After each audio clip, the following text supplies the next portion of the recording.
अगर कोई मुझसे पूछे इंसानियत का सबसे नीचा, सबसे डरावना, सबसे रोंगटे खड़े कर देने वाला पल क्या हो सकता है, तो मेरे जहन में बस एक ही तारीख आती है, 4 जनवरी 1989, और एक ही नाम, जुनको फुरुटा।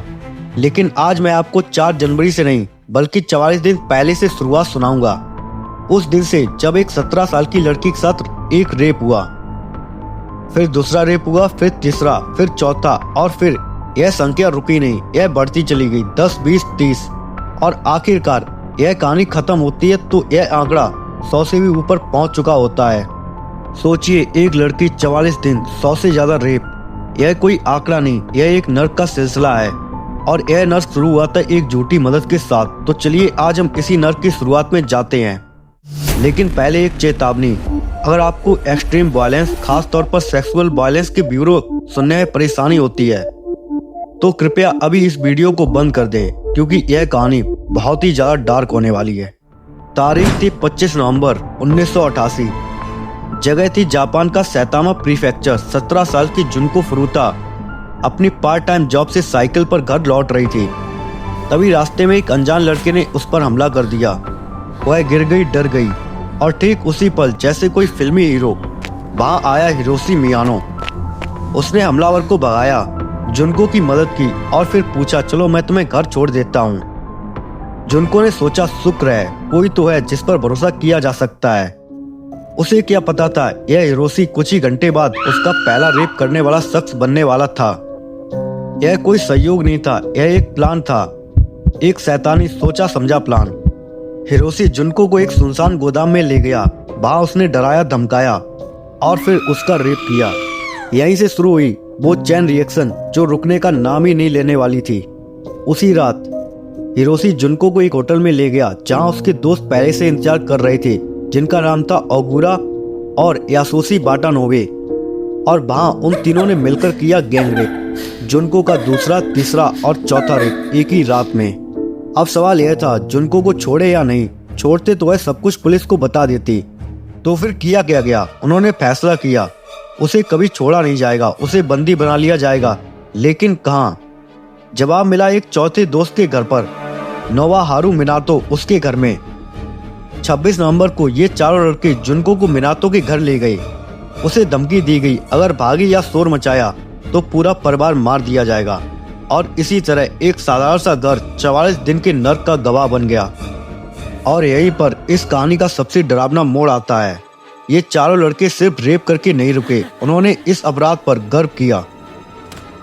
उन्होंने अपने दोस्तों को बुलाना शुरू कर दिया, कहा, आओ देखो हमारे पास एक लड़की है, तुम भी कर सकते हो। और फिर क्या हुआ? रेप का सिलसिला और तेज हो गया। पहले कुछ दिनों में 30 से ज्यादा अलग अलग लड़कों ने जुनको का रेप किया। सोचिए, 30 अलग अलग चेहरे, 30 अलग अलग हाथ, एक ही लड़की के साथ, एक ही छोटे कमरे में।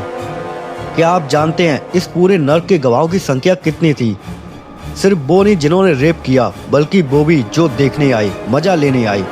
यह संख्या 100 से भी ज्यादा थी। मतलब 100 से ज्यादा लोग जानते थे एक लड़की को 44 दिनों से नर्क में रखा गया, उसका रेप हो रहा है और कोई कुछ नहीं कर रहा।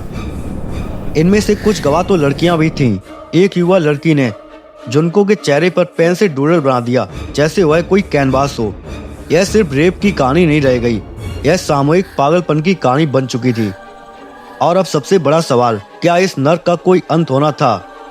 क्या कोई रुकने वाला था? जवाब है हाँ। एक बार एक मौका आया जब एक व्यक्ति ने, जिसे वहां दिखाने के लिए बुलाया गया था, उसने अपने भाई को बताया और उस भाई ने पुलिस को सूचना दे दी। पुलिस आई, मिनातो के घर के दरवाजे के बाहर खड़ी हुई। दरवाजा खुला, पुलिस ने पूछा, हमें एक लड़की के बारे में शिकायत मिली है। मिनातो के माता पिता जो उसी घर में रहते थे बोले इस घर में कोई लड़की नहीं है। और पुलिस चली गई बिना अंदर झांके, बिना एक सवाल पूछे। वह दरवाजा बंद हुआ और उसके साथ बंद हुई जुनको की आखिरी उम्मीद। और फिर क्या हुआ? अब जुनको पूरी तरह अकेली थी उन 4 लोगों के साथ, उन 100 गवाहों के बीच, उस पुलिस की नाकामी के बाद। और अब वो लड़के और भी खुलकर सामने आने वाले थे, क्योंकि उन्हें पता चल चुका था कोई उन्हें रोक नहीं सकता। अब रोज का रेप, रोज की पिटाई काफी नहीं थी। अब शुरू होने वाला था टॉर्चर का वो दौर जो इंसानी दिमाग के लिए बर्दाश्त करना नामुमकिन है। आग क्या होगी, लोहे की छड़ कैसे इस्तेमाल होगी, फायर बग्स का क्या किया जाएगा, और फिर वो आखिरी भयानक दिन 4 जनवरी तक कैसे पहुंचेगी जुनको। ये सब जानने के लिए आप वीडियो पर बने रहिए। अब हम उतरेंगे उस नर्क की सबसे गहरी, सबसे अंधेरी गलियों में। अगर आपकी नर्वस सिस्टम मजबूत है तो ही आगे बढ़िए। और फिर दरवाजा बंद हुआ, पुलिस चली गई, उस घर के अंदर का अंधेरा और भी गहरा हो गया। उम्मीद की वो आखिरी किरण जो जुनको के लिए बची थी वो भी बुझ गई। और जब रैम का आखिरी दरवाजा भी बंद हो जाता है तो फिर क्या बचता है? बर्बरता, उसका नंगा बेरहम पागलपन। यही से शुरू हुआ वो 44 दिन का सफर जो इंसानी दिमाग के लिए समझ से बाहर है। आज हम उसी नर्क के सबसे गहरे, सबसे अंधेरे कोने में जाएंगे। अगर आपकी नर्व्स कमजोर हैं तो यहीं रुक जाइए, क्योंकि जो बताने जा रहा हूँ वो किसी हॉरर मूवी से भी ज्यादा डरावना है। यह असली था, यह असल में हुआ था, और यही सच्चाई थी। तारीख थी दिसंबर का पहला हफ्ता 1988। जुनको फुरुता को अपहरण किए हुए लगभग 1 हफ्ता हो चुका था। उस समय तक उसके साथ दर्जनों लोगों ने रेप किया। उसे नंगा रखा जाता, पीटा जाता और फिर उसी कमरे में फेंक दिया जाता। लेकिन अब वो भी उनके लिए बोरिंग हो रहा था। उन्हें नए तरीके चाहिए थे, नए खेल, और उन्होंने एक शुरू किया जिसे वे कहते थे बाकी सुआ, यानी बैक स्विंगिंग। उन्होंने जुनको को जमीन पर लिटाया, उसका चेहरा नीचे की तरफ, और फिर एक के बाद एक वे उसके ऊपर कूदने लगे। उसकी पीठ पर, गर्दन पर, सिर पर। उसका सिर बार बार ठोस कंक्रीट की फर्श में टकराता, थप थप की आवाज के साथ। कल्पना कीजिए आप लेटे हुए हैं और कोई आपकी रीढ़ की हड्डी पर कूद रहा है। आपकी सांस छाती में रुक जाती है, दर्द से चीख भी बाहर नहीं निकलती, और ये सिलसिला रुकता नहीं, तब तक चलता जब तक वे थक नहीं जाते। यह कोई एक बार की घटना नहीं थी, यह उनका रोज का रूटीन बन गया था। इसी दौरान लगभग 10 दिसंबर के आसपास कुछ ऐसा हुआ कि जुनको का शरीर आंतरिक रूप से टूटने लगा। लगातार की जा रही पिटाई से उसकी साइनस में खून जम गया। वह अपनी नाक से सांस नहीं ले पा रही थी। हर सांस एक जद्दोजहद बन गई, और फिर उसका पाचन तंत्र भी फेल होने लगा। जब भी वह थोड़ा सा पानी या खाना निगलने की कोशिश करती, तुरंत उल्टी हो जाती। डिहाइड्रेशन ने उसे और भी कमजोर कर दिया। लेकिन क्या वे रुके?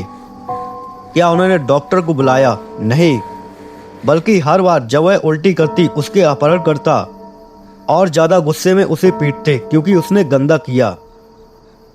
एक रूम जिसमें जुनको फंसी थी, और ये रूम उसे धीरे धीरे मौत की तरफ धकेल रहा था। और फिर आया वो मौका, वो एक मौका जिसने जुनको को लगा शायद अब कुछ हो सकता है। कुछ रात, शायद 15-16 दिसंबर की रात, हमलावरों ने ज्यादा शराब पी ली थी और गहरी नींद में सो गए थे। जुनको, जो अब सही से चल भी नहीं सकती थी, उसने रेंगना शुरू किया। वह बेडरूम के दरवाजे से निकली सीढ़ियों से नीचे की तरफ, एक एक इंच करके उसकी नजर थी नीचे हॉल में रखे लैंडलाइन टेलीफोन पर। ये वो दौर था जब मोबाइल फोन नहीं थे। वो फोन उसकी जिंदगी का आखिरी लाइन थी। उसने फोन उठाया, नंबर डायल किया, 110। जुनको ने सांस भरी, बोलने को ही, लेकिन तभी एक हाथ ने फोन उसके हाथ से छीन लिया। हिरोशी, वो पीछे से आ गया था।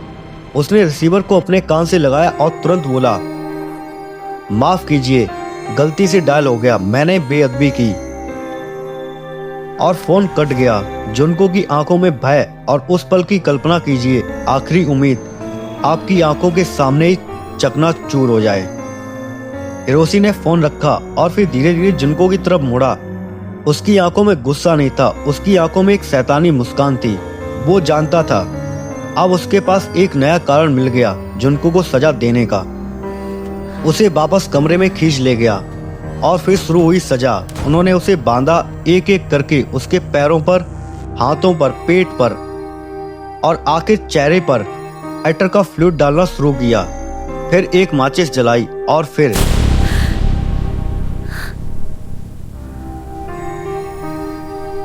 आग लगा दी। जुनको का शरीर जलने लगा। उसकी चीखें, वो चीखें धीरे धीरे बंद हो गईं। शायद दर्द इतना ज्यादा था कि शरीर ने सब कुछ शट डाउन कर दिया। वो बेहोश हो गई। उन्होंने सोचा शायद वो मर गई, लेकिन नहीं, वो बच गई, जिंदा थी। और इस पल के बाद जुनको के मुंह से बस एक ही बात निकलने लगी। वो उनसे गुहार लगाती, मार डालो प्लीज, मुझे मार डालो। लेकिन उन राक्षसों ने उसे आसान मौत भी नसीब होने नहीं दी। दिसंबर का महीना खत्म होने को था। क्रिसमस आया और चला गया। नया साल 1989 आने वाला था। लेकिन उस घर में समय जैसे थमसा गया था, एक नर्क में फंसा हुआ। जुनको का शरीर अब सड़ने लगा था। लगातार बलात्कार और यातना से उसके जेनिटल्स में लगातार खून बह रहा था। उसकी कानों की झिल्लियां फट चुकी थीं, वो बहरी हो चुकी थी। उसके हाथ पैर इतने खराब थे कि बाथरूम तक रेंगने में उसे 1 घंटे से ज्यादा समय लगता था। डॉक्टरों की एक रिपोर्ट के मुताबिक इस वक्त तक लगातार सिर पर चोट की वजह से उसके ब्रेन का साइज कम होने लगा था। उसका चेहरा इतना विकृत हो चुका था कि उसे पहचानना मुश्किल था। और तब हुआ सबसे हैरान कर देने वाला मोड़। उन चारों को लगा जुनको अब अट्रैक्टिव नहीं रही। उसकी हालत ने उनका मनोरंजन खत्म कर दिया था। तो क्या उन्होंने उसे छोड़ दिया? क्या कोई दया आई? नहीं, बिल्कुल नहीं। उन्होंने एक नया शिकार ढूंढ लिया, उसी पुराने तरीके से। एक 19 साल की दूसरी लड़की को उसके काम से घर जाते वक्त फंसाया, उसका अपहरण किया। और जब जिनको एक कमरे में अपनी आखिरी सांसें गिन रही थी, तो दूसरी लड़की को दूसरे कमरे में ले जाकर गैंग रेप किया जा रहा था। ये थे वो लोग, ये था उनका चरित्र। और फिर आया 1 जनवरी 1989, नया साल का पहला दिन। जुनको उस दिन अकेली जागी। बाहर दुनिया सेलिब्रेट कर रही थी। उसके लिए ये साल का पहला दिन नहीं, बल्कि नर्क का 40वां दिन था। उसकी एक ही प्रार्थना थी, खत्म कर दो। वो हिल भी नहीं सकती थी। उसके शरीर के ज्यादातर हिस्से काम करना बंद कर चुके थे। और फिर आया वो दिन, 4 जनवरी 1989, अपहरण का 44वां दिन, आखिरी दिन। उस दिन शायद बोर होकर उन लड़कों ने जुनको को एक आखिरी गेम खेलने के लिए कहा, महजोंग सॉलिटेयर, एक कार्ड गेम। शर्त ये थी, अगर वह हार गई तो उसे और पीटा जाएगा, अगर वह जीत गई तो शायद कुछ नहीं।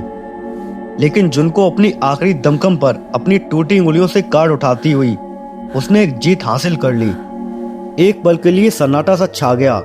फिर हिरोशी का चेहरा गुस्से से तमतमाया। ये छोटी सी जीत उसकी अवज्ञा थी और ये उन्हें बर्दाश्त नहीं थी।